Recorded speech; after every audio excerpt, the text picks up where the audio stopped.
na bana nzambe ozala chrétien lata masque pour bisonde toza lumière ya mokili pe mungwa.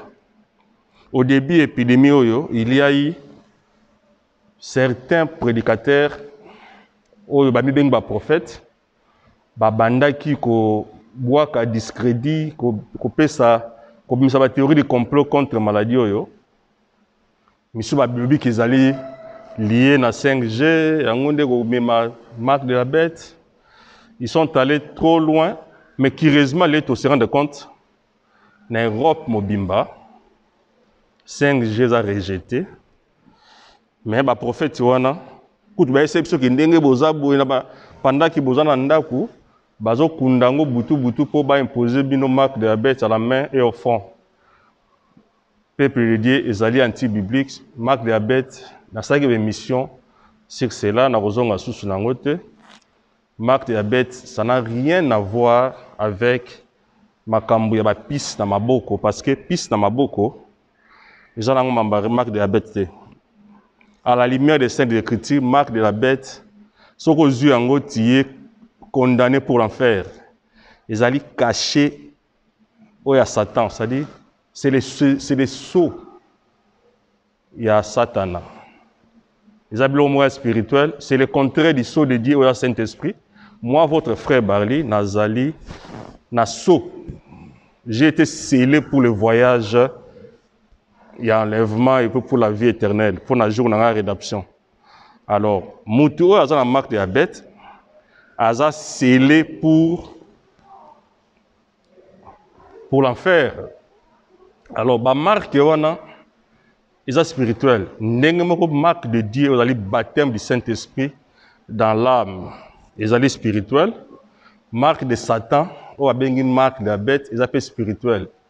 Les loyo, bateau ba travaillera déjà dans la sécurité, ba tchaka bango ba piste pour localiser bango. Cela ne veut pas dire que bateau wana ba ça déjà lié à l'enfer. Non. Bateau wana ba déjà condamné pour l'enfer, non.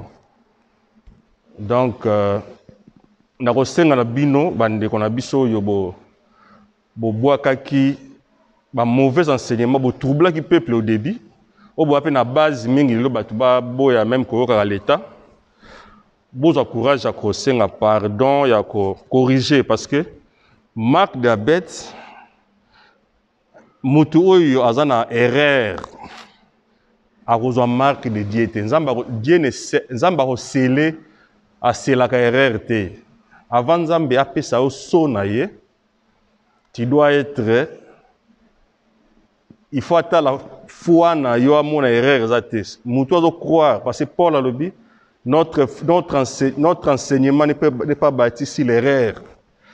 Alors Moutou oyo o aibika te ki bana na nzambe ke corona o yangone marque de la bête 5G consort. Besoin courage ya ko corriger ya ko senga pardon parce que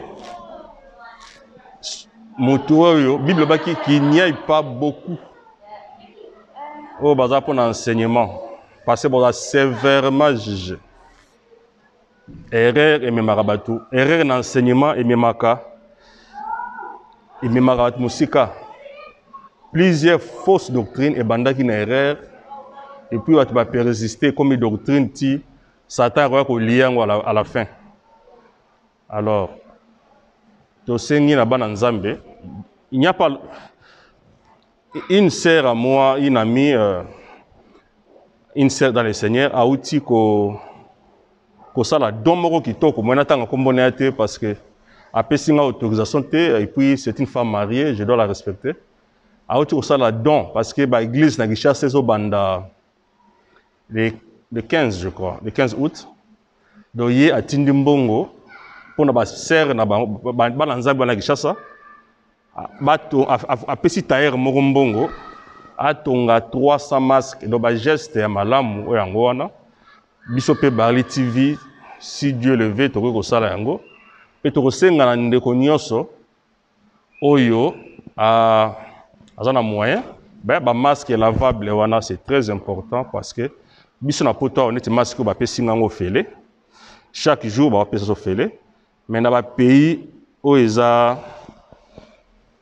neti ya biso ba situation wana eza un peu difficile ko pesa ba masque au fele c'est-à-dire so za na masque ko sukola même plusieurs fois eza malamu pour na budget et puis masque il faut ko lata ngo ndenge na lati boy ezalaka ni na se ya kingo ni na se ya zolo et puis force nango ezali 4 heures force nango za 4 heures seulement après 4 heures sala yango boka na poubelle ko boka na balabala te po e ko bebisa so environnement donc biso ba na nzambe faut respectuer donc to respecter l'environnement ko boka na balabala te c'est ça un enfant de Dieu biso nde toko toza censé à kozala ba bon citoyen na mboka ba bon citoyen zande biso donc toza la modèle totika kokota na polémique moi obéissance à autorité ya moi nzambe za pour à cause du Seigneur biso toza lié na plan to boy ko déranger les plans de Dieu nzamba ordre yenda permettre kutu tango verset wana Paul alobaki yango par le Saint-Esprit Israël ezalaki sous l'occupation romaine donc un enfant de Dieu oyo a coli na obéissance parce que notre obéissance doit aussi grandir nous devons croître pour toi qui bébé quand quelqu'un a écouté Jésus-Christ a yambi Christ à expérimenter une nouvelle naissance pour bandara bébé. Donc, nous devons croître dans la foi, dans la puissance, dans l'obéissance, dans la sainteté. Alors, dans l'obéissance, fait kolaka. Au Bible que si l'obéissance est totale et parfaite, vous pouvez punir les péchés, beaucoup ça m'a mébélé. Alors, moi, dans Zambie, atteindre l'obéissance, à quoi même, dans le contexte à verset, parce que parfois, les Congolais to comprennent bien te. Dans le contexte, il y a verset où Paul alobaki que soyez soumis aux autorités. Soyez soumis aux autorités. Israël est sous l'autorité et l'occupation. Donc, Israël est l'autorité et l'occupation. Les lois sont le maramona, les lois yangambo. Oui, ça Congolais soumis aux autorités et à l'occupation. Oui, ça chrétien congolais.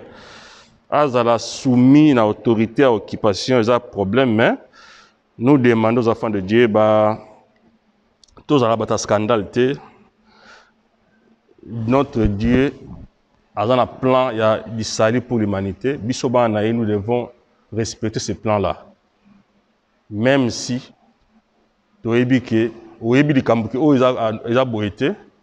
mais en tant qu'enfant de Dieu, ça est la parole, parce qu'un enfant de Dieu, c'est celui qui est conduit par l'Esprit de Dieu.